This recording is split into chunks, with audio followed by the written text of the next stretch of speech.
John Hancock here for another video, and I just want to thank all my subscribers. Since I started doing videos again, I'm just overwhelmed with all the positive comments, and just want to thank all my fans. So today I got something special for you. First, I would like to thank a couple people. I have received a couple donations, and I'm overwhelmed. I got a sweet Dreamcast banner from David B, and he emailed me and says, hey, would you like this? Pay for shipping and I'll send it to you. And I'm like, yeah, love Dreamcast. Absolutely love collecting stuff like this, so thank you very much. Brett Weiss does a series of video game collecting books, and he sent me one. I just want to say that I think he does a really outstanding job covering classic consoles in his video game classic game series. This one is Sega Genesis, Neo Geo, and TurboGrafx, and this is a great book. I recommend this book for people that really wanted to see what all was released for a particular system. He does a nice overview, a little blurb about each game, and I'm a fan of his writing and a fan of his series. So it's pretty solid. It's a great coffee table book or just a good bathroom read. Either way, I recommend his books. My favorite local game store, Classics and Oddities. My friend Corey scored this at a recent lot of stuff he scored, I think, back at the Portland Retro Gaming Expo. But anyways, this was an unreleased prototype that was re-released for Atari 2600. The game's beat up a little bit, the box a little bit, but pretty limited run of this, and I'm happy to pick up a copy. So anyways, we worked out a trade for that. So today's video, I would like to talk about I think that collecting PlayStation is awesome, and for multiple reasons. And I think that collecting in general, gaming wise, collecting video games, especially classic video games, is moving to disc space. And while I'm a fan of Atari and Nintendo, I don't think that's the future of collecting. I really don't. I think that there'll always be Nintendo fans. I'm a huge fan, but you know, as gaming has evolved and collecting, 20 years ago started, the reign of PlayStation, and I was thinking with my friends, in the future, there's going to be more people that grew up with PlayStation versus Nintendo. And while Nintendo's still around, and it's just not the epicenter of what collecting used to be. Huge Nintendo fan, huge Sega fan, but really I think PlayStation collecting is even going to be bigger. And I'm just here to talk about why is PlayStation so much fun to collect. I'm here to just give an overview in general. Again, everybody's got their favorite system or favorite type of game. I'm not saying one's better than another, but I'm just saying, with PlayStation 4 dominating sales, I think that there's going to be a lot of fans that are going to go back to see classic PlayStation games and systems, and I think it has a potential of being huge. So anyways, without further ado, collecting PlayStation 1, I'm talking about original PlayStation. There's so much to collect, and it doesn't matter really what type of genre you like, type of game, they had it covered. One thing to talk about is the original Longbox games. I have a complete set. I had a lot of fun going after these. Some of them have the same case style as Sega CD or Sega Saturn. A lot of the early PlayStation Longbox games, there's over 100 of them. They're fragile cases, but there's a lot of great games. The other cool thing is you find weird variations about collecting PlayStation games. Here's a good example. Here's a Kingsfield. It has an actual logo variation. Even the spines are a little bit different. And I just love collecting stuff like this. So the early PlayStation games, the long box games, a lot of diverse gaming, and a lot of fun to collect. We can't talk about PlayStation without talking about the RPGs, and there's, a ton of RPGs on there. Everything from Thousand Arms to something a little different, a little bit more like Kingsfield Shadow Tower. and then you had classics such as one of my favorite, Lunar, which was a remake of the Sega CD game. Cool thing about my copy is it's signed by Jackie Powers and one of the voices, and so I'm super excited to collect work and design stuff. I was originally from Reading area and Cottonwood, but in college I moved to Reading. Just a lot of fun to collect this stuff. But the nice thing I like about PlayStation is not just the games, but some people don't know this, that you can play your PlayStation 1 games on your PlayStation 3. That right there is saving you the money of getting a retro system or having an extra retro system hooked up. You can play it right straight out of your PlayStation 3. The other cool thing I like about PlayStation games is the extra layer they have on where the disc is read, and so these games can be resurfaced easy. And typically are pretty tough. I appreciate that they did this. They are fairly durable if you take care of your stuff. There was a metric ton of oddball what the heck games on the library.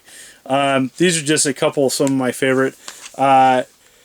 This was a PC game. It was different on the PlayStation. It's a budget title. Yeah, the graphics don't look great at all, but I played this game a lot of fun. It's pretty much a poor man's Diablo on the PlayStation. A great action RPG game, a lot of fun. Came out, I think it was the $10. It was super cheap.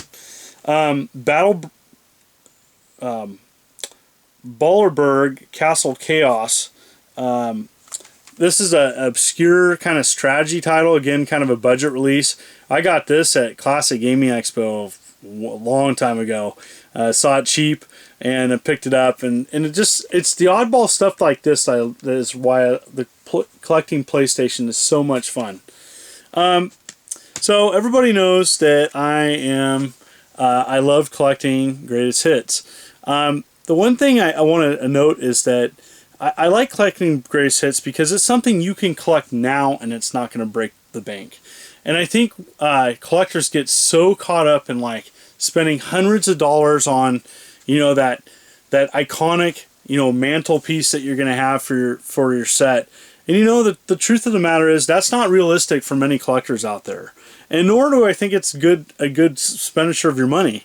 And I'm pretty much want to state as a major collector as I am, I have just as much fun as collecting budget titles and stuff than collecting the $300-400 games. I don't have the money to collect those, and while I have saved up at shows and purchased high-end games, if I had a choice between that and collecting a bunch of little budget titles to like complete a set or to go for something that's more playable, I'm gonna choose B every time. Greatest hits collecting can be a lot of fun, and PlayStation 1 had some wonderful unique titles. Here's one, Vagrant Story. A lot of people don't know that Vagrant Story was a greatest hits title in a single case. This is an amazing game on top of everything else, but the greatest hits one's a little bit harder to find. You had classics and greatest hits, and the nice thing about collecting greatest hits is that a lot of them sold well and are still fun to play. I played a ton of Twisted Metal 2, one of my favorite PlayStation games of all time, and again you can get this fairly inexpensive. Now here's one I just found out existed, and it was missing from my greatest hits set. It's actually a Driver 1 and 2 2-pack.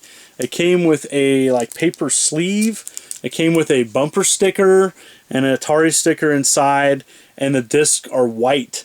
And it's an oddity. And for many greatest hits collectors out here, this one's going to be tough to find down the road. So again, you can make any collection, anything you want, but so much variations and stuff for the PlayStation 1. It's so much fun to collect. I love stuff like this.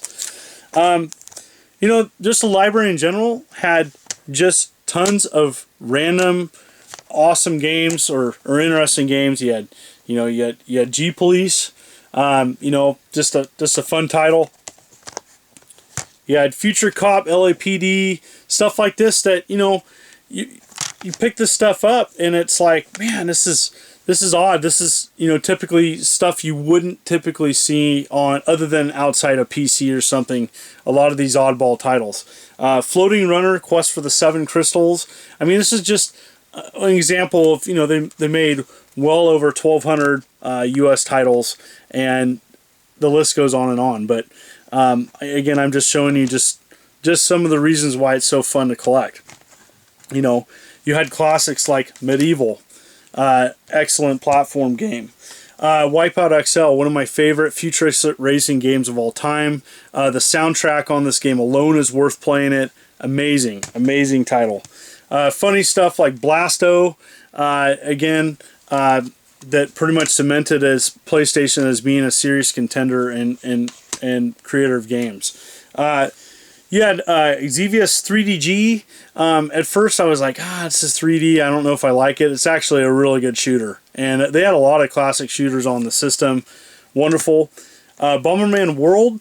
You know, it's not as good as Saturn Bomberman, but again, you know, this came out late release in a budget title. And so it just showed you how diverse the library of the PlayStation was.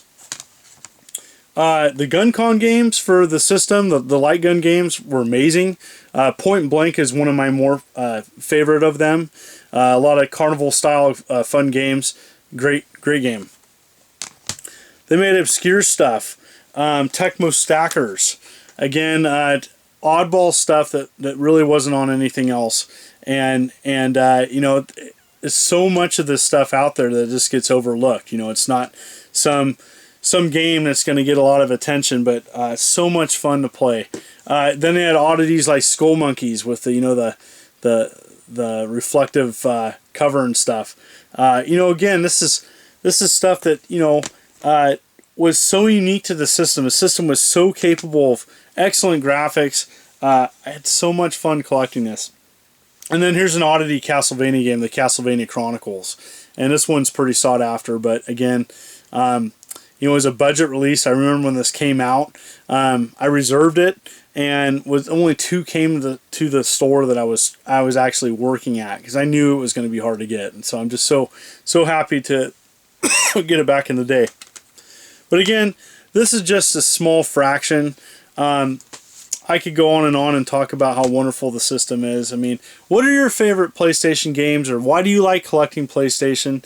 I want to know. I want you to tell me why you like collecting it. I also want to mention that demo discs. I have a friend that collects demo discs for PlayStation. I love collecting stuff like this, but yet another sub thing that you can collect for disc-based stuff in PlayStation that's so much fun. There's a metric ton of different demo discs and packages, and you know, there's collectors care about the paper sleeve that they were released in, and again, it's just a lot of fun to collect this stuff. And I'm passionate about it. I think that honestly, I think disc-based game is just collecting disc-based games is just as fun as collecting cartridges. And I predict that it'll be bigger. And you know, comment below what you think of what are your favorite things to collect for PlayStation, or things you like about collecting for the PlayStation 1. And thank you very much for all the support, and I look forward to doing more videos.